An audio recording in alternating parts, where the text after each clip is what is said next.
আমার নাম জাকির। আমি বাংলাদেশের দক্ষিণাঞ্চলের একটি ছোট গ্রামের ছেলে।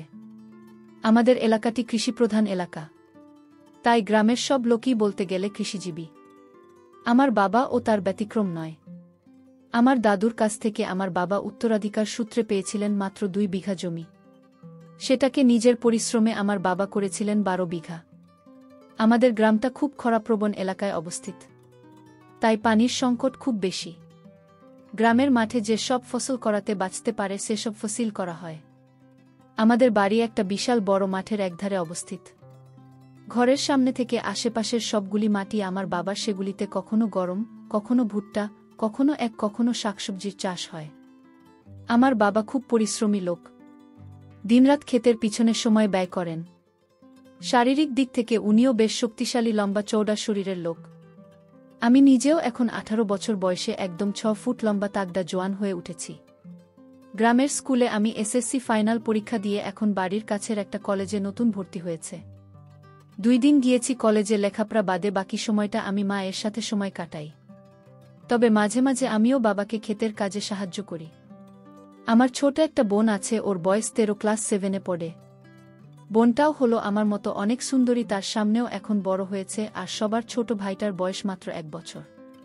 আমার মা বেশ সুন্দরী মহিলা ছিলেন, একদম সাদা চোমরা মানুষ। উনিও কৃষক পরিবারের সন্তান, তাই ছোটবেলা থেকে কাজকর্ম করতে করতে আমার মায়ের শরীরটাও বেশ শক্তপোক্ত হয়ে গড়ে উঠেছে। আমার মা ও বেশ লম্বা, 5 ফিট 6 ইঞ্চি সাইজও বেশ বড়, এখনও একদম খাড়া খাড়া সামনে। ছোট ভাইটা হবার পর থেকে আবারও ফুলে ফেপে দাঁড়িয়েছে 42 ইঞ্চিতে, একদম শক্ত চৌড়া লম্বা শরীরের কারণে আমার মায়ের দেখতে বেশ সরু মনে হয়, যদিও সেটার সাইজ মোটেই কম না। 36 ইঞ্চি, আর পিছন তো একদম সব কিছুকে ছাড়িয়ে গেছে। 46।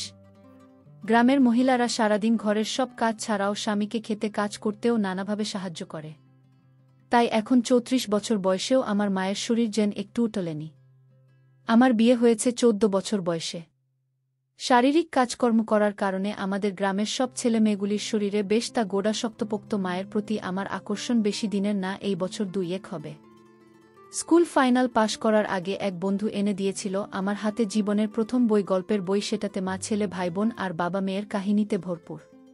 যদিও মা ছেলের গল্পই বেশি ছিল, প্রায় 30টা গল্প ছিল ওই বইতে। বন্ধু যদিও ধার দিয়েছিল আমাকে বই পড়তে, কিন্তু বন্ধুর সাথে বেইমানি করে বইটি আমি কিনে রেখেছি ওর কাছ থেকে। সেটাই আমার জীবনের একমাত্র বই। প্রতিদিন কম করে হলেও 2 বার ওই বইয়ের কোনো একটি গল্পের কিছু লাইন পড়লে সে দিনের জন্যে আমার যত দরকার সেটা পেয়ে যেতাম। মায়ের প্রতি নজরও আমার তখন থেকেই। বিশেষ করে আমাদের এই খরাপ্রবণ এলাকায় অত্যধিক গরমের কারণে মা কখনোই নিজেকে থাকতে পারত না। গরমের সময় মা পরত একদম পাতলা একটা শাড়ি, উপরে কিছু না, ফলে সামান্য নড়াচড়াও মায়ের সামনে বিশাল উন্মুক্ত হয়ে যেত। সেই বইটি পড়ার পর থেকেই মায়ের একটি অংশকেও আমি ইচ্ছার চোখ ছাড়া সাধারণ চোখে দেখতে পারতাম না। আমার চোখ পড়ার পর থেকেই আমার মা ও বুঝতে পারছিল যে ছেলে বড় হয়ে উঠছে, আর আমার চোখ উপড়ে পড়েছে। ওদিকে আমার বাবা বয়স ও শারীরিক পরিশ্রমের কারণে দিন দিন ওই দিক থেকে দুর্বল হয়ে পড়ছিলেন। বিশেষ করে আমার ছোট্ট ভাইটা জন্মানোর পর থেকে প্রায় রাতেই মা আর বাবার খিটমিট শুনতে পেতাম আমি। মায়ের খাবার দিতে গিয়ে বাবা ক্লান্ত হয়ে যেত। মা বলতো কোনো ডাক্তারকে দেখাতে, কিন্তু বাবা রাজি না। তাই মায়ের ইচ্ছা বাবার কাছে ভালো না পেয়ে দিন দিন শুকিয়ে যাচ্ছিল। এসব ব্যাপার আমি কিছু জানতে পারি। বাবা মায়ের ঘরে রাতের বেলা উকি দিয়ে কান খাড়া করে আড়াল থেকে উনাদের কথা শুনে। আর কিছু জানি মায়ের সেই রাবেয়া খালার সাথে মায়ের কথা গোপনে আড়াল থেকে শুনে শুনে। এই গ্রামে আমাদের অনেক আত্মীয় থাকলেও রাখা ছিল মায়ের প্রাণের বান্ধবী ছোটবেলার সই। যেসব কথা আমার বাবাকে বলতে পারত না সেগুলি সইয়ের সামনে গড় গড় করে বলে দিত। ওরা দুজন এক হলেই শুধু এসব ছাড়া আর কোনো কথা থাকত না ওদের মাঝে। রাবেয়া খেলাও খুব সুন্দরী ছিল, আর একটু ঢলানি টাইপের মার্কা মহিলা। মায়ের সাথে খুব বাজে বাজে কথা বলতো রাবেয়া খালা। মা শুনে হেসে গড়িয়ে পড়ত আর মাঝে মাঝে 2-1টা উত্তর দিত। গ্রামে পেশা পায়খানার জন্যে আমাদের বাড়িতে একটা স্যানিটারি বাচ্চা ঘর ছিল, কিন্তু বাড়ির কেউ সেটাকে পেশার জন্য ব্যবহার করত না, শুধু পায়খানার জন্য ব্যবহার করত। সেই বাচ্চা ঘরেরও ছিল, বসত ঘরের থেকে প্রায় 1 ফুট দূরে, কারণ গ্রামে বসত ঘরের সাথে বাচ্চা ঘর বসত না কেউই। আর যেহেতু স্যানিটারি বাচ্চার ঘরে চাকতি ব্যবহার করা হতো, তাই বেশি বেশি ব্যবহার করলে সেই চাকতি দ্রুত ভরে যাবে। এই ভয় শুধু পায়খানার জন্যই সেটা ব্যবহার করা হতো। পেশাবের কাজ পুরুষ মহিলা সবাই বাইরে ঝোঁক ছাড়াই করত। দিনে বা রাতে যখনই হোক না কেন, তারপরও 21 মাস পরে পরেই মেথর এনে অনেক টাকা দিয়ে সেই স্যানিটারি বাচ্চা ঘরের চাকতিগুলি খালি করা হতো। একদিন দুপুরবেলা বাবার খাবার নিয়ে মা গেল ঘরের পাশের একটা খেতে। সেখানে বাবাকে খাইয়ে সেই খালি থালা বাসন নিয়ে ফিরে এল মা। এরপরে গোসল করে নিজেও খেয়ে নিন। আমাদের ঘরের সাথেই ছোট একটা টিউবওয়েল বসানো ছিল। বালতিতে সেটা থেকে পানি ভরে সেই বালতি পানি গায়ে দিয়ে গোসল করতে হতো সবাইকে, ছেলে মেয়ে পুরুষ মহিলা সবাইকে। মাকে দেখার আমার দুইটা পছন্দের সময় ছিল, একটা হলো মা ঝোপের আড়ালে কাজ করতে বসার সময় মায়ের পিছনে ওঠানো অবস্থায় করতে দেখা, আর গোসলের সময় নাচিয়ে নাচিয়ে সাবান মাখিয়ে গোসল করত সেই সময়ে। মা ও যে দিন থেকে বুঝতে পারল যে আমি উনার বিশেষ জায়গার প্রতি আমার দৃষ্টি দিচ্ছি, সেদিন থেকেই দুই সময়ে একটু বেশি সময় খরচ করতে লাগল। আসলে মনে হয় আমাকে ওনার ভালো করে দেখানোর জন্য এমন করত। 18 বছর বয়সে আমার তাগড়া জোয়ান পেশিবহুল পাড়ার সকল যুবতী মেয়েদের বিশেষ ইচ্ছার বস্তু। নিচে পুরুষের যে বিশেষ থাকে, সব মেয়েদের স্বপ্ন সেও বড় হতে হতে যেন একদম বড় মাস্তুলের ন্যায় হয়ে গেল। যদিও সেই বিশেষ দিয়ে আজ পর্যন্ত কোনো মেয়েকে কাজ দিতে পারলাম না, কিন্তু বৈধ গানে ও বন্ধুদের মুখে শুনে হাত দিয়ে নিজের শক্তি পরীক্ষা করে রেখেছি। বন্ধুদের মুখে শুনেছি যে নিজেকে আটকে রেখে যত বেশি সময় যে মহিলাকে কাজ দেবে সে তত বেশি দাম নারীদের মধ্যে। নিজের মনের মধ্যে একটা আত্মবিশ্বাস ছিল যে যে কোনো মেয়েকে আমি একবার কাজ দিলেই সেই মেয়ে কাবু হয়ে যাবে। তবে সেই মেয়ের স্থানে আমি যে আমার নিজের মাকে দেখতে শুরু করেছি, সেটা তো আর বন্ধুদের বলতে পারি না। মা কিভাবে আমাকে তার দেখাত বেশি সময় নিয়ে সেটা আপনাদের একটু বুঝিয়ে বলি। আমাদের মা ছেলের এই কাজটার বয়সও বেশি না, আগে এমন ছিল না আমাদের মধ্যে। ধরুন মা শিশু করতে যাবে, আগে মা আমার সামনে থাকলে শিশু ধরলে কোনোদিনই আমাকে বলতো না, শুধু উঠে গিয়ে বদলা নিয়ে আড়ালে চলে যেত। এখন আমি সামনে থাকলে বা যদি একটু দূরে বা ঘরেও থাকি, তখন মা ডাক দিয়ে বলে যে জাকির, আমি একটু শিশু করে আসছি, বাবা ঘরের দিকে খেয়াল রাখিস। যদিও এই খেয়াল রাখার কথা একদম নিছক, কারণ খেয়াল রাখার কিছু নেই, গ্রামে তো চোর ডাকাত নেই যে মা একটু শিশু করতে বসলে সব লুটপাট করে নিয়ে যাবে। আমি ভেবে নিয়েছি যে এটা আমাকে জানানোর জন্যই করে, যেন উকি দিতে পারি। তাই মা বলার সাথে সাথে আমি যেই কাজে থাকি না কেন উঠে মায়ের পিছনে আর একটু দূরে দাঁড়িয়ে মার কাজ করে দেখি। তাছাড়া আগে তোমায় একটু বেশি ঝোপঝাড়ের দিকে গিয়ে কোনো কিছু বা কোনো গাছের আড়ালে গিয়ে করত, কিন্তু এখন বাবা বাড়ি না থাকলে উনি আমার চোখের দৃষ্টির সীমানার মাঝে বসে আমার দিকে পিছন রেখে কাজ শুরু করেন। আর কাজ করতে বসার সময়ও পরিবর্তন হয়েছে। এখন আগে মা নিচু হয়ে সামান্য উঠিয়ে বসে যেত, এখন মা দাঁড়ানো অবস্থাতেই আগে উপরে উঠান, তারপর ধীরে ধীরে ঝুঁকিয়ে নিচু হয়ে মাটিতে বসে কাজের ভঙ্গিতে আর অনেকটা সময় নিয়ে কাজ করেন। এই ধরেন 45 মিনিট, কিন্তু গ্রামের কোনো মেয়ের কাজ করতে 12 মিনিটের বেশি সময় লাগার কথা না। মা তো জানে যে আমি দেখছি, তাই সময় নিয়ে আমাকে দেখতে দেন উনার সুবিশাল এমন সুন্দর। যখন সম্পূর্ণ হয়ে একটু একটু করে নিচের দিকে নামতে শুরু করে, তখন পিছন থেকে দেখতে কি ভালো লাগে সেটা যারা এমন অবস্থায় কোনো গ্রামে নারীকে কাজ করতে দেখেছেন তারাই বলতে পারবেন। আবার কাজ শেষ করে না কিছু সময় বসে থাকেন, তারপর পানি খরচ করেন, তারপর আবারও ধীরে ধীরে উঠে দাঁড়ান, কিন্তু তখনই নামিয়ে ফেলেন। সম্পূর্ণ দাঁড়িয়ে উনি ঘুরে দাঁড়ান বিপরীত দিকে, যেদিকে আমি আছি, তারপর আমার দিকে ফিরে যান। জানেন না বা বুঝতে পারেন না, এমন ভাব করে ধীরে ধীরে নামান। আমি যেন মা শূন্যের দেখতে পাই না, পিছনের দিকে দেখছি, এমনভাবে অন্য দিকে তাকিয়ে কথা বলতে থাকি মার সাথে অন্য কোনো বিষয়। এই তো গেল মা শিশু করা নিয়ে আমাদের মা ছেলের লুকোচুরি। এবার আসি গোসল করার সময় আমার মা আমার সাথে কি করেন, শিশু কাজ করার মতোই। এখন মা সবসময় গোসল করতে আমাকে জানিয়ে যান, দিনই দুপুর বেলা খেতে পড়ে থাকেন। আমি কাছে এসে বসার পরে মাতলা তুলে ফেলেন। আমার মা দেখতে সাদা, বরং বেশ ফর্সা ছিল, যদিও মা সামনে 2 বেশ ফর্সা এখনো। আমি তা দেখতে মাতা জানে আমাকে কিছু বলতো না। তখন মারি হালকা জঙ্গল ও কিছু বেরিয়ে যায় একা জায়গায় ফাঁক দিয়ে। এরপরে মাপা হাঁটু ও উরুতে সাবান মাখান একদম কাছাকাছি পর্যন্ত, একদম কাছে গোটানো। এমন অবস্থায় উনি মাঝে মাঝে আমাকে ডাকতেন, জাকির বাপ, আমার পিঠটা একটু বদলে দিয়ে যাওয়া। আমি উঠে খুশিমনে ওনার কাছে গিয়ে ওনার পিঠে সাবান মাখতে থাকি। তখনও আমাদের মাঝে সাধারণ কথাবার্তা হয়। এরপরে আমি সাবান মাখিয়ে স্তরে চলে এলে উনি গায়ে পানি ঢালতে শুরু করেন, মাঝে মাঝে একটু বেশি করে ফেলেন। ওই সব সময় আমার ছোট বোন স্কুলে থাকে। স্কুল থেকে ফিরে বিকালের দিকে। শুধু যে আমি মাকে দেখি তা না, না, আমার দিকে তাকানোর সুযোগ পেলেই তাকিয়ে দেখেন। বাড়িতে তো আমি লুঙ্গি পরে থাকি, সবসময় গ্রামের ছেলেরা তো লুঙ্গি পরেই থাকে, তাই মায়ের এসব দেখে আমার ভেতর দিয়ে তাবু হয়ে যায় কি না সেটাও মা লক্ষ্য করেন। আর ভোরবেলা সবসময় আমার একদম থাকিয়ে থাকে, সেই সময় ঘুমের মাঝে আমার তাবু হয়ে থাকে। মা এই ভোরবেলাতে আমাকে ডাকতে এসে আমার পাশে বসে আমার গায়ে হাত দিয়ে আমাকে ওঠার জন্য ডাকেন। আমি চোখ মেলে দেখি মা পাশে বসে আছে আর আমার তাবু হয়ে আছে। মা চোরা চোখে মাঝে মাঝে ওদিকে তাকাচ্ছেন। আমি মাকে বলি, তুমি যাও মা, আমি উঠছি। এই বলে নিজের উপর দিয়ে একটু নাড়িয়ে নেই। মা যখন রান্না করতে বসে তখনও আমি সুযোগ পেলে উনার কাছে এসে বসে থাকি। গরম কাঠের আগুনে মাছ চকচক করে ওঠে, ঘামে ভিজে যায় না। নড়াচড়ার ফলে মাঝে মাঝে ও গুলির বেশ কিছুটা বাইরে বেরিয়ে আসে। মা সাইজ ছিল ৩৮ পড়ত। একদম টাইট। মা আমাকে বলে, এই গরমে তুই চুলার কাছে এসে কেন বসে বাপ, তুই ঘরে চলে যা। আমি বলি, মা তুমি এমন গরমে আমাদের জন্য রান্না করছো, আমি তো কিছু করছি না, তাই তোমার পাশে বসে আমিও তোমার কষ্টের ভাগ নিচ্ছি। আমার মুখের কথা শুনে মায়ের মনটা খুশিতে নেচে উঠে।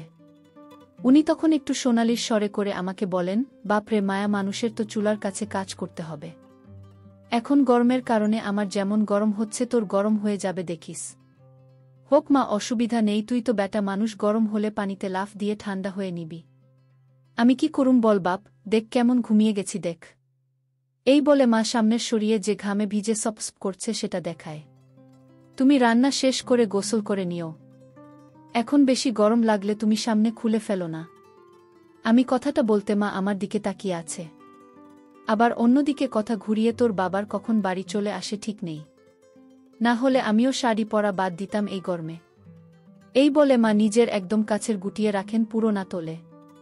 অবশ্য তাতে আমার উদ্দেশ্য হাসিল হয়ে যায়। মায়ের সামনে দুই আমার চোখের সামনে তিডিং বিডিং করে নাচতে থাকে। আমি মাকে দেখেছি এত যে সুন্দর লাগতেছে বলার কথা নয়। আমি একটা গামছা নিয়ে এগিয়ে যায় মায়ের দিকে, বলি, দাও তোমার ঘামটা একটু মুছে দিই। এই বলে গামছা দিয়ে মার ঘাম মুছতে তৎপর হয়ে যায়। মা খুশি হয়ে বলেন, তুই মায়ের কত যত্ন করিস বাপ। আসলে তো আমি গামছার আড়ালে মার আচ্ছা করে দলাই মলাই করেনি। মা ও যে বুঝে না আমার অভিসন্ধি এমন না।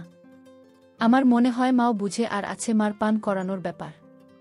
আমার ছোট ভাইকে মা যখন পান করায় তখন বাবা না থাকলে মা আমার সামনে একদম পুরো সরিয়ে আলগা করে ছোট ভাইটাকে পান খাওয়ায়। আমি তাকিয়ে দেখি মাঝে মাঝে ছোট ভাইটা আমার কামড় দেয়, তখন মা ওকে বকা দেয়। আমাকে শুনিয়ে, এই ব্যাটা মাকে কামড় দিস কেন, বৈদ্যর ছেলে জাকির তো কোনোদিন কামড় দিত না, তুই ওর ছোট হয়ে কামড় দিস। আমি কোনোদিন তোমাকে কামড় দিই না মা। নারে, তুই খুব লক্ষ্মী ছেলে ছিলি, কোনোদিন মাকে কষ্ট দিস নাই একদম ছোট থেকে। কিন্তু মা, ও তো এখন বড় হয়ে গিয়েছে, ওকে তুমি এখনো খাও কেন? কেন তোকেও আমি 3 বছর দুধ খাইয়েছি, তুই কি ওকে দেখে হিংসে করিস নাকি? এই আমি ছোটনকে খাওয়ানোর সময় তুই একদম চোখ দিবি না, ওর পেট খারাপ হয়ে যাবে। এখন আমার এখানে থু দিয়ে দে। এই বলে আমাকে চোখরাঙানি দিত মা, আর আমি ছোট ভাইয়ের পেট খারাপ করে দিচ্ছি এই অজুহাতে আমাকে দিয়ে মার ওখানে থুথু দেওয়াত। এভাবেই আমাদের মা ছেলে লুকিয়ে দেখাদেখি পর্ব চলছে আজ বেশ কয়েক মাস যাবৎ। একদিন মায়ের শরীর আবার খালাসো আমাদের বাড়ি দুপুরবেলা। আমি নিজের বিছানায় শুয়েছিলাম, যখন বাইরে খিল খিল হাসির শব্দ শুনতে পেলাম। আমি উঠে উকি দিয়ে দেখলাম যে মা আর ওনার সাথে এ দুজনে বাড়ির উঠানে একটু ছায়ার মাঝে বসে হাসাহাসি করছে। আমি রান্নাঘরের আড়ালে গিয়ে ওদের কথা শুনতে লাগলাম। কি কস্তুরি, সোহরাব ভাই তোরে দেয় না 1 সপ্তাহ? এতদিন কিছু না নিয়ে তুই আছিস কিভাবে? তরজা খায়। রাবেয়া খান হাসতে হাসতে মশকরা করে বলেছিলেন। হুম, আর কি বলব তোরে সই, রাতের বেলায় খেয়ে নাক ডেকে ঘুমিয়ে পড়ে। আমি কি করব বল, ঘুমের মানুষকে উঠিয়ে কি করা যায়? কিন্তু সোহরাব ভাই তো দেখতে খুব হাট্টাকাট্টা, তোকে জন তাহলে কি দেওয়াটাই না দিত, এক রাতে 3-4 বার দিত। ওরে ভাই, সে দিন কি আর আছে আমার? এখন 10 দিন পরে একদিন দে, আর 2 মিনিট পরে নেমে যায় আর ঘুমাইতে থাকে। হুম, তোর তো সই খুব কষ্ট, তোর এখনো ভরা গাঙের মতো জীবন। এখন যদি দিনে একবারও না দিতে পারিস তাহলে তো পাগল হয়ে যাবি। হুম, আমি কত করে বলছি তোর ভাইরে একটু ডাক্তার দেখানোর কথা, কিন্তু কানেই তোলে না। আমার মরদ এমন করলে কবে লাথি মারতাম, তুই এখনো তোর স্বামীর পায় পুলিশ। বুঝে ঠান্ডা না করতে পারলে কিসের মরদ, আমি হলে আমি ঠিকমতো দিতে না পারলে ওর সাফ বলে দিতাম যে আমি কিন্তু অন্য মানুষে দিয়ে ঠান্ডা করব, তখন যেন কিছু না করে। তোর আমি তো এখনো ভালি দেয় তোকে। হুন দেয়। দিতে না চাইলেও আমি জোর করে নিই। মায়া মানুষের তো একটা সুখ জীবনে, রাতের বেলায় শান্ত করব, সেটাই যদি না পাই তাহলে মরদ লোকের ঘর করব কিভাবে তুই বল। কিন্তু তোর সোহরাব ভাইরে তুই চিনিস ভালো করেই করে দেওয়ার কথা বলতে গেলে গালি দিয়ে ওঠে, বলে তোর এত লাগবে কেন, একেবারে বরফ লাগিয়ে দিব। তুই এক কাজ করো সোহরাব ভাইয়েরা আশাবাদে, ওই পাড়ার রহিম মিয়ার পোলা বুঝে চিনিস তো? ওরে ফিট করে দেই আমি, প্রত্যেক দিন একবার করে এসে নিয়ে যাবে তোকে, পোলাটা খুব ভালো আর ওর একদম সেই রকম। এই বলে রাখা আমার মাকে নিজের একটা হাত উঁচিয়ে প্রায় কবজির 2 ইঞ্চি পরে আরেক হাতের আঙুল দিয়ে আবুর কত লম্বা সেটা দেখাল। বলিস কি, তোর মুখে দেখি কোনো কথা আটকায় না। ওই পিচ্চি পোলা আবু, ও তো আমাদের জাকিরের হোস্ট, আমি ওরে দিয়া দিমু। বস কি, আমার আমি জানতে পারলে একেবারে কবর দিয়ে দিব আমাগো দুইজনের একসাথে। আরে বোকা শোন, না দিতে গেলে এত বাচ বিচার করলে হয় না, পোলা পিচি কিন্তু জিনিসটা পিচ্ছি না। তোর মতো মানুষকে ঠান্ডা করে দিব বুঝলি, মেয়ে মানুষের ওই হলো সুখের জায়গা, সেখানে বুঝায় দিবে তোর স্বামী, দিবে তোর ভাতার দিবে। এত বাচ বিচার করার কি হলো, আমি ওরে দিয়ে 2-1 বার দিয়েছি। খুব ভালোই পারে এই গ্রামে এখন কমপক্ষে 10টা মহিলারা। এখন আবু তুই বললে আমি ওকে ফিট করে দিব। তোর সমীরে লুকাইয়া এই বাড়িতে এসে তোকে দিয়ে চলে যাব। সোহরাব ভাই টেরও পাবে না। দূর করা মুখী। আমি যাব আরেক পাড়ার পিচ্চি পোলারে দিতে। বাড়িতে জাকির আছে, যে কোনো দিন টের পেয়ে যাবে। তুমি গিয়ে ওই পোলারে দিয়ে আমার এসে কাজ নাই। আমার মাঝারি দিল রাবেয়া খালাকে আমি তো দেব, যারে পাই তা দিয়ে দিব। আর তুই যে কষ্টে পাগল হয়ে যাচ্ছিস দিনে দিনে নিজের পোলারে দেখার সুযোগ বুঝে, সেটা বুঝি কিছু না আমি। চুপ করো, মুখে কিছু আটকায় না তোর। হুম, কৃষ্ণ করলে লীলা খেলা আর আমি করলে দোষ। শুনছি তোর পোলা দিন দিন যেমন দাম হয়ে উঠছে, আমার তো এখনই দেখতে ইচ্ছে হয়। তুই যদি আবুর সাথে না যাস তাহলে তোর জন্য এটাই ভালো হবে। নিজের পোলারে কাজে লাগিয়ে দে জন ছেলে, দেখবি তোর সব কষ্ট দূর হবে। এখনকার উঠতি বয়সের সব ছেলের নজর শুধু তোর আর আমার মতো হস্তিনী দিকে। তুই ইশারা করলেই দেখবি তোর ছেলে হাজির হয়ে যাবে তোর কাছে। তুই শুধু লজ্জা না পেয়ে কাজের কথা বলবি। বাকিটা ছেলেকে আর কিছু বলতে বা শেখাতে হবে না তোকে, যা কাজ করার করে নিবে। রাবেয়া খেলার কথা শুনে তো আমার চোখ বড় বড় হয়ে গেল। আমি দ্রুত নিজের রুমের ভিতর দিয়ে শান্ত হলাম। তোর মাথাটা একদম গেছে, কোনো কথা মুখে আটকায় না তোর। হুম, এমন জল্পনা ঘরে থাকলে আমি নিজেও কবে পোলারে দিয়ে কাজ করতাম জানিস।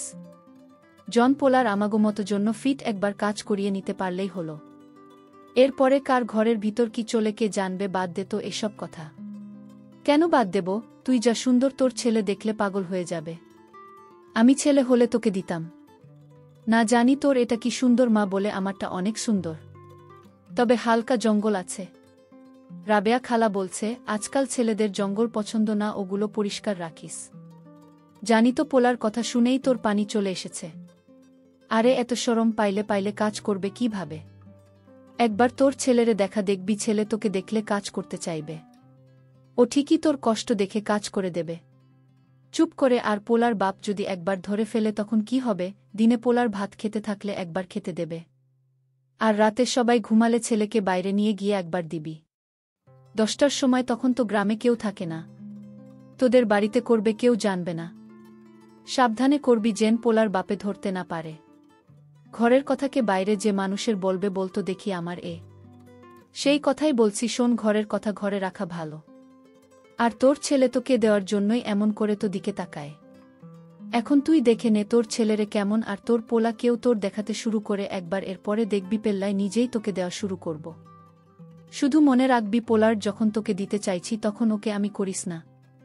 একবার দিলেই দেখবি সারাদিন তোকে দেওয়ার জন্য তোর আশেপাশে ঘুরঘুর করব, আর তোর জন্য পার্মানেন্ট নাগর তৈরি হবে। সোহরাব ভাই তোকে দিল নাকি না দিল সেটা দিয়ে কি আসে যায় তোর? সোহরাব ভাই খেতে কাজ করতে গেলেই পোলাকে নিয়ে রুমে ঢুকে দরজা বন্ধ করে দিব্যি সব কথাগুলি রাখা এমন কৌতুকের মতো করে বলল যে আমার মা ও না হেসে আর পারল না। দুজনে হাসতে হাসতে একজনের গায়ে অন্য লুটিয়ে পড়তে লাগল। কিন্তু পোলারে ওই দেখাবো কিভাবে? কেন তুই না বললি আমাকে সেদিন তুই শিশু করার সময় পোলা এসে পিছনে দাঁড়িয়ে তোর দেখে এখন পোলার দিকে পিছন ফিরে ওর দিকে মুখ করে কাজ করতে বসে যা দেখবি পোলার চোখ বড় বড় করে তোর দেখবে আর ওর ইচ্ছা হবে। তবে একটা কথা, ওখানে যেন জঙ্গল না থাকে। ইস কি কথা বলিস তুই, আমার শুনে লজ্জা করছে নিজের পোলারে দেখাব। হুন দেখা দেখা না হলে তোর ভদ্র পোলায় তো নিজের মাকে কাজ দেওয়ার জন্য তোলা হবে না। আমি অনেক চিন্তা করে দেখেছি তোর পোলায় তোর জন্য ফিট। আমি দিনের বেলায় খেতে কাম করে পেল্লায় করে দিনের বেলা কাজ করবে, আবার রাতে তো আমি ঘুমিয়ে গেলে চুপে উঠে পোলার রুমে চলে যাবি আয়েস করে পেল্লায় মায়ের সেবা করবে। এরপরে আবার এসে স্বামীর পাশে শুয়ে পড়বি। তোর আমি টেরও পাবে না। ঘরের জিনিস ঘরেই থাকবে। তবে ওষুধ খাইছ, না হলে পেট বেঁধে যাবে। আবার মা বলে তাই খাইতে হবে। আর এটা করলে তোর আরও বড় লাভ আছে। কি লাভ? তুই যদি এখন পোলারে নিজের কাজে গেঁথে নিতে পারিস তাহলে তোর পোলা তোর কাজ ফেলে অন্যদের পিছনে ঘুরবে না। এটা তো লাভ কি না বল? তোর কথা ঠিক সেই। কিন্তু মা হয়ে কিভাবে নিজের পোলারে দিয়ে দিন মাথায় আসে না শুনছি, একবারে তো হবে না। তোর পোলারে ধীরে ধীরে লাইনে আনতে হইব, তোর দিওয়ানা বানাতে হবে। তুই আগে তরি দেখানো শুরু করে দেখ ব্লাইক, এমন হাবভাব করে তরি দেখার পর তারপর তোকে আমি বুদ্ধি দিব কিভাবে বাকি কাজ সারবেন, ঠিক আছে? আচ্ছা দেখি কি করা যায়। তোর কথা শুনে মনে হচ্ছে এখনই একবার যদি দিতে পারতাম। জাকির এখন কোথায়? ও তো শুয়ে রয়েছে নিজের রুমে। এক কাজ করো, চল এখন গিয়ে দেখি তোর পোলার দেখে নিই কেমন। তোর মতো মানুষ খাবার দিয়ে ঠান্ডা করতে পারবে কিনা। মা বলেন, আমি প্রতিদিন সকালে দেখি, তা ঠিক আছে, দিলে আমি মজা পাবো আমি জানি। খালা বলে এখন একবার দেখ। না না এখন না, আমার ভয় করে, তুই যা, আমি যদি দেখতে পারি তখন তো কে বলবো। আরে শোন, এইসব কাজে জড়ালে দর একবার দিয়া দিলে আর কিসের ডর বুঝলি? সাহস আনতে হবে আর নীরজ হতে হবে তোকে। আচ্ছা তোর পোলা তুই দেখুন, তবে শুনুন আমার কিন্তু ওর উপর দাবি আছে, যদি নিজের পোলারে তোর কাজে লাগাতে পারিস তাহলে আমার একবার সুযোগ দিসছেন, আমি একটু নিতে পারি। মা বলে আমাকে দিলে তো কেউ দ্বীপ, তবে একটা শর্ত আছে। রাবেয়া খান তা বলে কি? মা বলে আমার ছেলেকে দিয়ে কাজ করলে তুই আর তোর জামাই ছাড়া কাউকে দিতে পারবি না। আর আমার ছেলে দিবে তো কে? খালা বলে ঠিক আছে, তোর ছেলে আমাকে কাজ করে দিলে আর কাউকে দিবে না, আমার জামাই ছাড়া। মা বলে কারণ হলো এখন অনেকের মানুষটি মা ভাইরাস থাকে, তাই এই পর্যন্ত শুনেই আমার খুব ইচ্ছে হলো রান্নাঘরের পিছনে। আমি দ্রুত নিজের রুমে চলে এলাম আর ভাবতে লাগলাম যে মাও আমাকে দিয়ে কাজ করানোর জন্য রেডি হয়ে গেছে, কিন্তু বাবাকে ফাঁকি দিয়ে কিভাবে কি করা যায় সেটাই ভাবছিলাম আমি নিজেও। আমার ওই যে শীঘ্রই মায়ের ভিতর জায়গা করে নেবে, সেটা আজ আমার মা আর রাবেয়া খান তার কথাতেও স্পষ্ট ছিল। মনে মনে রাবিয়া খানকে ধন্যবাদ দিলাম, উনার জন্যই মায়ের মন পরিবর্তন হয়েছে। সেদিন সন্ধ্যায় বাবা বাড়ি ফিরে খেয়ে নিয়ে আবার বের হলো গঞ্জে যাবে কোনো একটা কাজে। সন্ধ্যার পরে আমার বোনটা আমার সাথে বসে পড়ালেখা করে, আমি নিজের পড়া পড়েছিলাম, আমার বোনকে পড়া দেখিয়ে দিচ্ছিলাম। একটু পরেই মা এলো, ছোট ভাইটাকে বিনুর আমার ছোট বোন খুলে দিল আর বলল, বাপ আমার সাথে একটু আয় তো, কাজ আছে। আমি উঠে গেলাম, মায়ের হাতে একটা টর্চ লাইট। ঘরের বাইরে যেতেই আধারে মা আমার হাতে টর্চ লাইটটা দিল আর বলল, আজকে অমাবস্যা, তোর বাপ ঘরে নাই, আমার একটু শিশু করতে হবে, তাই তোকে নিয়ে আসলাম। তোর বোনটা তো একদম ধরব, তুই একটু টর্চ নিয়ে আমার সাথে আয় তো বাপ। আমি বিনা বাক্য ব্যয় টর্চ নিয়ে উনার পিছু পিছু গেলাম। ঘর থেকে একটু দূরে উঠানের এক কোণে পরিষ্কার জায়গায় উনি আমার দিকে ফিরে বসে গেলেন কাজ করতে। আগে সবসময় মা ঝোপের ধারে যেত, আজ একদম উঠানোর একধারে পরিষ্কার জায়গায়, তাও আমার দিকে ফিরে বসে গেল। আমি বুঝলাম যে রাবেয়া খেলার কথা মতোই আমাকে আজ ওনার একদম কাছ থেকে দেখতে দিবেন। আমি তোর চোখের আলোর নিচে মাটির দিকে দিয়ে রেখেছিলাম।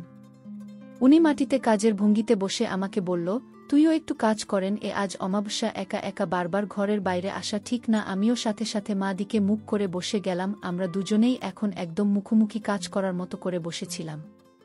আমি বসার পরে মা ধীরে ধীরে ছন্দে শব্দে কাজ করতে শুরু করল, কিন্তু আমার কানে শুনে হতে থাকল কারণে শিশু আমার বের হচ্ছে না। মা কাজ শুরু করতেই আমি ধীরে ধীরে টর্চের আলো টেনে মাটিতে ওনার সিঁড়ির ধারার উপর ফেললাম। উনি কিছু বললেন না, ওই আলো সরাসরি না পড়লেও একদম স্পষ্ট দেখতে পাচ্ছিলাম। একটু সাহস করে আমি উনার বেরিয়ে আসার জায়গায় টর্চ ফেললাম। দেখে তো আমি পাগল, ওখানে কোনো জঙ্গল নেই, একদম পরিষ্কার করা আর ফর্সা দেখে মনে হয় ১৬ বছর মেয়ে। মা মনে মনে ভয় পাচ্ছিলেন আমার সাথে এমন করতে, কিন্তু তার নিশ্চয় অনেক কষ্ট হচ্ছে। বাকিটা সময় আমার চোখ উনার উপরে একদম নিবিষ্ট ছিল। আমি মনে মনে ভাবি, জীবনে প্রথম দেখেছি এত সুন্দর হয়ে, জানতেন না। আর ভাবি, খেতে না কি মজা হবে। আমাদের মধ্যে দূরত্ব এক হাতেরও কম, দুজনেই যেন এক ধুকপুকানি। অন্যের শুনতে পাচ্ছিলাম। মা কিছু না বলে চুপ করে রইল। আমিও সুযোগ পেয়ে নিজের জন্মদাত্রী মায়ের দিকে তাকিয়েছিলাম, যেটা দিয়ে ১৮ বছর আগে আমি নিজেই বেরিয়েছিলাম। আমার আনন্দে একদম তুঙ্গে উঠে গেল। আমি মাকে হঠাৎ করে বলে পেলেন, মা তোমার কি সুন্দর, এত সুন্দর আমি জীবনে দেখি নাই। মা বুঝতে পেরেছ আর লজ্জা লাল হয়ে গেছে। রাবেয়া খেলার কথা ভালোভাবেই মায়ের মনে গেঁথে আছে। মায়ের ধোয়া শেষ হতে আমি নিজের উপর টর্চ ফোকাস করলাম। এবার মাকে দেখানোর পালা। আমার মা বলল, তুই শিশু করবি না। চেষ্টা করছি, আসছে না মা। মাকে দেখে তো একদম বন্ধ হয়ে গেছে। আমি বলি, হ্যাঁ, জীবনের প্রথম তো তাই। মা বলে, দেখিস আবার কাউকে বলিস না। তাহলে চল ঘরে, বিনু আর তোর ছোট ভাই একা আছে। আর একটু থাকি মা, দেখি শিশু হয় কি না। আচ্ছা বলে মা চুপ করে রইলেন। তিনিও ভালো করেই জানেন যে ছেলেদের এমন সোজা থাকলে নরম না হওয়া পর্যন্ত শিশু হবে না। কিন্তু ছেলে যেহেতু বসে রইল, মায়ের যে সব কথা বিকালে শুনলাম, তাতে মা আমার এহেন কাণ্ডে মোটেই রাগ করার মতো অবস্থায় নেই। সেই জন্যই একটা সাহস করলাম, নইলে করতাম না কোনো দিনও। তোর তো খুব বড় হয়েছে। হুম। আমি তারপর একটু একটু বাহির হইতেছে। এক সময়ে কাজ শেষ দিই, তারপর চলে যায়। তোর বাবা আর এত মোটা না তো, সোজা হয়ে আছে কেন? এমনি মাঝে মাঝে শুধু এমন হয়ে থাকে। হুম। প্রতিদিন সকাল বেলাও এমন সোজা করে রাখিস, এত বেশি সোজা হয় কেন? মা অনর্থক আলাপ করছিলেন আমার সাথে। আসলে দুজনেই যে কথা খুঁজে পাচ্ছিলাম না, কি নিয়ে কথা বলব। কেন সোজা হয় আমি কি জানি মা, তবে একবার সোজা হলে সহজে নামে না। 2 গ্রামের কোনো মহিলাদের দেশ নাই তো ওই পাড়ার আবুল মতন না। তোমার কিন্তু আবু কি করেছে? আজ রাবেয়া বলল সে নাকি পাড়ার কোনো মহিলার সাথে আকাম কুকাম করে। ওহ, আর কি বলল রাবেয়া খালা? না, তেমন কিছু না বললেও যেন ওই পাড়ার ছেলেটাকে বাড়ি ঢুকতে না দেয়। ওই ছেলেটা বড় খারাপ, সব মহিলাদের দিকে কুদৃষ্টি দেয়। তাই জিজ্ঞেস করলাম তোকে, তুই আবার কারো দিকে কুনজর দিস না তো, আর এগুলো করবি না, তাহলে রোগ হবে। আমি জানি মা। না দে না মা। আচ্ছা মা, তোমার দিকে কি আবু কোনোদিন কোনো ইঙ্গিত করছে? না না, ওই হারামজাদারে আমি পাত্তা দেব কেন? ওই যে বললে গ্রামের অনেক মহিলার সাথে আকাম কুকাম করে আবু, তাই জিজ্ঞেস করলাম তোমার সাথে কিছু করতে চাইছিল কিনা। না না, ওই সব মহিলার তো খুব দরকার, তাই পিচ্চি পোলা আবুর কাছে কাজ দেয়। আমি কি ওদের মতো? আমি তোর বাবা ছাড়া কেউ আমার দেখে নাই। আর জীবনে প্রথম তুই আমার দেখেছি। আমি বলি, তোমার ও কি সুন্দর। না না, তুমি একদম আলাদা, তুমি ওদের মতো হতে যাবে কেন? আমাদের কথা আরও একটু এগোত। কিন্তু তার আগে ঘর থেকে ছোট ভাইয়ের কান্নার আওয়াজ এল। তাই দ্রুত মা উঠে দাঁড়িয়ে গেল। আমি উঠে মায়ের পিছনে ছুটলাম ঘরের দিকে। সেই রাতে আর তেমন কিছু হলো না। তবে রাতের বেলা বাবা ফেরার পর মা তো উনার উপর ঝাঁপিয়ে পড়লেন। আমি কান পেতে শুনেছিলাম বাবা আর মা এর কথোপকথন। কি রে, কি হয়েছে তোর আজ? হয়তো এমন কেন? বাবা কিছুটা ধমক দিল মাকে। জানি না। আমার একটু দেন না। কতদিন খেতে দেন? আমি কি বুড়ি হয়ে গেছি যে আপনি আমার আর দেন না? বাবা আর কোনো কথা বললেন না। এরপরেই মায়ের চিৎকার আর জোরে জোরে ঘন ঘন নিঃশ্বাসের শব্দ কানে আসতে লাগল। আমার বুঝতে পারলাম যে বাবা তর্ক করুক আর যাই করুক, আজ রাতে মাকে না দিয়ে বাবার আর নিস্তার নেই। তবে অন্যান্য রাতের মতো আজ রাতেও বাবা দিয়েই শেষ করলেন। মার আগে বলে উঠলেন, এটাকে কাজ বলে? শুরু হবার আগে শেষ করে দিলেন। মা কিছুক্ষণ চুপ করে বসে রইল বাবার পাশে। এরপরে বিছানা থেকে উঠে গেল, ঘরের দরজা খুলে বাচ্চা ঘরে যাবে। মনে হচ্ছে আমিও আমার ঘুম থেকে উঠে মায়ের পিছু পিছু বের হলাম। আমার পায়ের শব্দ টের পেয়ে মা পিছনে তাকিয়ে আমাকে দেখল। কি রে বাপ, কি করছে এত রাতে? তুমি কি করো? আমি একটু শিশু করব। আমিও কর্ম, আসো আমার সাথে। মা আমার হাত ধরে বের হলো ঘর থেকে। বাইরে ঘুটঘুটে অন্ধকার, চারদিকে। অন্য রাতে এমন হলে মা আর আমি ঘরের পাশে এক কোনায় বসে কাজ সেরে ফেলতাম, কিন্তু আজ মা আমার হাত ধরে একটু দূরে একটা ঝোপের কাছে নিয়ে গেল। এত দূরে আসলে কেন মা? ঘরের পাশেই তো করতে পারতাম। আমার ইচ্ছে হলো তাই এলাম। এই বলে মা আমার দেখলেন। মা অপলক তাকিয়ে রইল আমার দিকে। এরপরে ধীরে ধীরে নিজের কাছে আমি টর্চের আলো ঘুরিয়ে দিলাম। মায়ের দিকে সাথে সাথে মা বলল, না, নিভিয়ে দে, ওটা টর্চ বন্ধ করে দেওয়া। আমি তর্জনী দিয়ে বললাম, তাহলে দেখ, কিভাবে দেখতে হবে না? হাত দিয়ে ধরে দেখ, কেউ দেখে ফেলবে না তো আমাদেরকে? মা ভয়ে ভয়ে বলল, না মা, কেউ দেখবে না। এত রাতে গ্রামে খুব কম মানুষই জেগে থাকে। মা আমার সাথে দুজনে পাশাপাশি এসে বসলাম ঘরের উপর। মা, বাবা তো পারে না তোমার খুশি করতে, তুই সব শুনেছ এতক্ষণ? কি আর করব বলো? আগে তোর বাপ এমনটা ছিল না, আগে খুব, তাই তো আমার উপর একদিন না করলে খেপে যেত, এখন ক্ষেতের কাম করতে করতে শরীরে আর বল নাই, শক্তি নাই, নিচের অংশেও জোর কমে গেছে। তুমি কি তাহলে আবুরে দিয়ে কাম্মার বা? না না, কি কাজ অন্যদের মতো তোর মা নাকি? আমি যাব ওই পিচ্চি পোলার লগে কাম সারতে? মা খুব অবাক হয়ে নাকচ করে দিল। তাহলে কি আমার এটা দিয়ে কথাটা পুরো শেষ না করেই মার দিকে তাকালাম। মায়ের চোখ বড় হয়ে গেল। আমি কি বলতে চাই বুঝে গেল। মা মনে মনে তাই চাই জানি, কিন্তু বাবার ভয়ে আর লোক সমাজের ভয়ে এগিয়ে যেতে সাহস জোগাড় করতে পারছেন না। ঠিকমতো না রে বাপ, নিষেধ জিনিস এটা। আমি বলি, নিষেধ জিনিসে লোভ বেশি থাকে মা বলে, তাই নাকি? তাহলে তোর সাথে কাজ করলে আমি বাধা দেব কেন? তাহলে আমার সাথে যেসব করো তুমি? আমি রাগ হইয়া যায় যে, বুঝো না তুমি? বাবা কি বলল তোমারে? আমার এখন কাজের বয়স, শুনলে না? আমি ছোট ছোট কথায় মায়ের কথার প্রতিবাদ করলাম। বাজারে মনে তো কত কিছুই হয়, কিন্তু সব শখ আহ্লাদ কি মানুষের পূর্ণ হয় রে বাপ? তোর এটা আমার জন্য নিষিদ্ধ, ধর্মে মানা আছে। তাহলে কি করুন? আমি দীপ তোমাকে? না বাপ না, এই পাপ করাস নে, তোর মাকে দিয়ে আমি আর একটু ভেবে দেখি, একটু ধৈর্য ধর বাবা। তোর বাপ ঘরে ঘুমিয়ে আছে, সেই সময় আমি নিজের পোলার লগে সব করতে পারবো না। আমার সেই অভিমান বা বুঝতে পারছিল। কিন্তু যত বড় লোভী থাকুক না কেন, ভদ্রঘরের বোরা কাজ করে খুব হিসাব নিকাশ করে। আয় বা জানত রেট আর এ কাজ শিখিয়ে দেই। কিছুক্ষণ পর মা বলে, বন্ধ কর। আমি বলি, দেখ মা বলে, কালকে দেশ।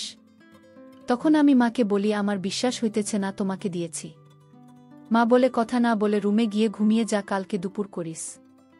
তখন আমি ঘুমিয়ে যাই। সকালে বাবা খেতে যাই, আমি কলেজে যাই। দুপুর 1টার সময় চলে আসি। মা বলে, তোর বাবাকে ভাত দিয়ে আয়। আমি দিয়ে আসি। বাড়িতে এসে দেখি মা ভাত বাড়ছে।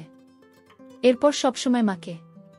তারপর একদিন মা বলেছে রাবেয়া খালাকে দিতে, আমি তাকে দিয়েছি। মা এখন আগের থেকে আরও সুন্দরী হয়ে গেছে, এখন দিতে আরও মজা লাগে বেশি।